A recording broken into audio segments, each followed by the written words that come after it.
नमस्कार दोस्तों। Income tax return का सीजन अब स्टार्ट हो चुका है और हमें बहुत जल्दी है अपना आईटीआर फाइल करके पूरा रिफंड लेने की। दोस्तों, जितना आसान इनकम टैक्स रिटर्न को फाइल करना है, उतना ही मुश्किल है इनकम टैक्स डिपार्टमेंट के नोटिसेस का सामना करना।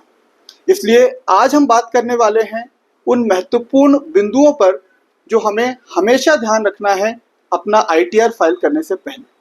दोस्तों, पहली और बेसिक बात, अपने इनकम टैक्स रिटर्न में अपनी पर्सनल इंफॉर्मेशन हमेशा अपडेट रखें और अपनी ही रखें। कई बार दोस्तों देखने को मिलता है हमारा इनकम टैक्स रिटर्न फाइल करने वाला कंसल्टेंट अपना मोबाइल नंबर और अपना ईमेल आईडी वहां पर डाल देता है और इनकम टैक्स डिपार्टमेंट जब भी कोई नोटिस, जब भी कोई कम्युनिकेशन करता है तो वो उनके ईमेल या मोबाइल पर मिलती है, जिसकी हमें कोई जानकारी नहीं होती।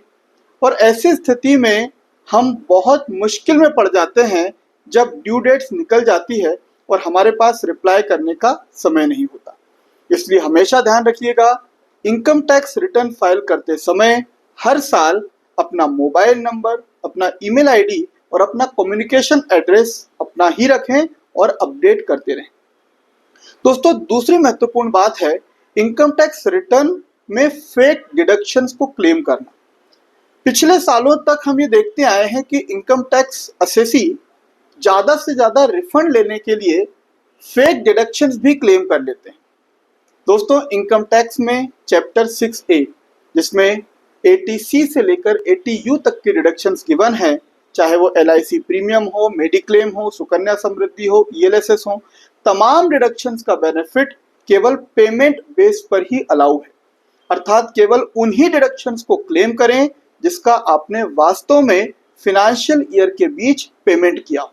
अगर आप विदाउट पेमेंट केवल और केवल फेक बेसिस पर डिडक्शन क्लेम कर रहे हैं तो इनकम टैक्स का नोटिस आपको आ सकता है और विद इंटरेस्ट, विद पेनाल्टी आपको टैक्स का पेमेंट करना पड़ सकता है। दोस्तों, तीसरी महत्वपूर्ण बात जो इनकम टैक्स रिटर्न फाइल करते समय जरूर देखें और वो ये है कि आपकी इनकम टैक्स AIS और 26A में जो जानकारियां हैं वो आपके इनकम टैक्स रिटर्न में भी शामिल होनी चाहिए। दोस्तों, AIS हमारे कुछ महत्वपूर्ण फिनेंशियल ट्रांजैक्शंस को रिफ्लेक्ट करता है। फॉर एग्जांपल, आपकी सैलरी, आपकी बिजनेस इनकम, आपकी शेयर्स या सिक्योरिटीज से होने वाली टोटल रिसीट, ऐसे आपके बैंक अकाउंट का इंटरेस्ट, आपकी ऐसी तमाम फिनेंशियल ट्रांजैक्शन जो इनकम टैक्स डिपार्टमेंट के पास ऑलरेडी अवेलेबल हैं, वो AIS में वहां पर रिफ्लेक्ट होते हैं और हमारी ये ड्यूटी है कि उन तमाम इनकम को अपने ITR में भी शामिल करना, कोई भी इनकम छूटना नहीं चाहिए।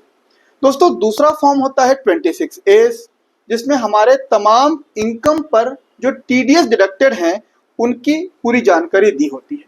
हमें इस 26A के आधार पर अपना फुल TDS क्लेम करना चाहिए और AIS में दिखाई गई तमाम इनकम को अपने ITR में शामिल करना चाहिए। अर्थात इनकम भी फुल्ली डिस्क्लोज करें और टैक्स जो भी आपका डिडक्टेड है उसे क्लेम भी पूरा का पूरा करें। दोस्तों, अगला बिंदु है GST होल्डर्स के लिए। अगर आप एक GST होल्डर हैं तो आपके GST का टर्नओवर और आपके इनकम टैक्स का टर्नओवर हमेशा मैच होना चाहिए। अगर इनकम टैक्स में GST से आपने अलग टर्नओवर डिस्क्लोज किया है तो आपको इनकम टैक्स का नोटिस भी आ सकता है।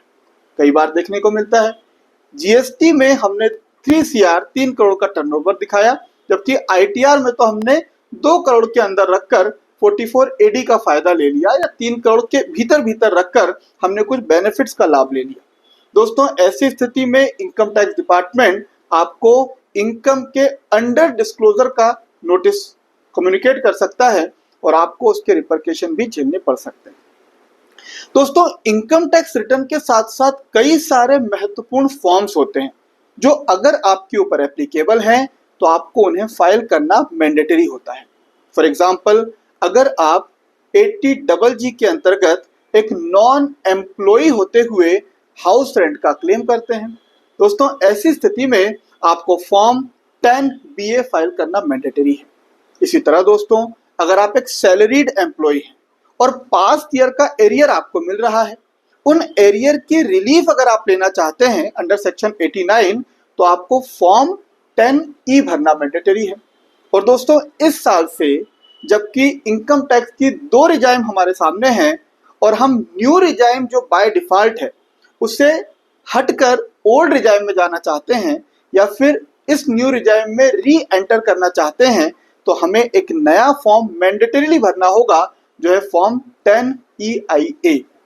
दोस्तों, इनकम टैक्स रिटर्न फाइल करना ही इंपॉर्टेंट नहीं है, साथ ही साथ अगर आपका कोई रिफंड बन रहा है तो अपने बैंक अकाउंट को वैलिडेट करना ना भूलें। कई बार देखने को मिलता है दोस्तों कि टीडीएस का जो रिफंड है कई महीनों तक वो लटका हुआ है। और वो क्यों लटका है? क्योंकि हमने जो बैंक अकाउंट अपने इनकम टैक्स रिटर्न में मेंशन किया है वो वैलिडेट ही नहीं है या फिर वो रिस्ट्रिक्टेड है रिफंड के लिए। ऐसी स्थिति में आप हमेशा अपने टीडीएस के रिफंड का वेट करते रह जाएंगे, पर आपके बैंक अकाउंट में अमाउंट नहीं आएगा, रिफंड नहीं आएगा। ऐसी स्थिति में हमेशा आईटीआर फाइल करने से पहले अपने बैंक अकाउंट को वैलिडेट जरूर करें और वो रिस्ट्रिक्टेड फॉर रिफंड तो नहीं है, इस बात का ध्यान रखें। दोस्तों, इनकम टैक्स रिटर्न के साथ साथ आपको इसे ई वेरीफाइड करना भी जरूरी है, जिसका इस साल से केवल 30 दिन का समय ही रखा हुआ है। अर्थात इनकम टैक्स रिटर्न फाइल करने के 30 डेज के भीतर ही आपको अपना ई वेरिफिकेशन भी कर लेना चाहिए। दोस्तों, इनकम टैक्स, जीएसटी और फाइनेंस जैसे तमाम महत्वपूर्ण विषयों के लिए आप हमारे YouTube चैनल टैक्स मंत्रा को भी सब्सक्राइब कर सकते हैं। Thank you, all the best.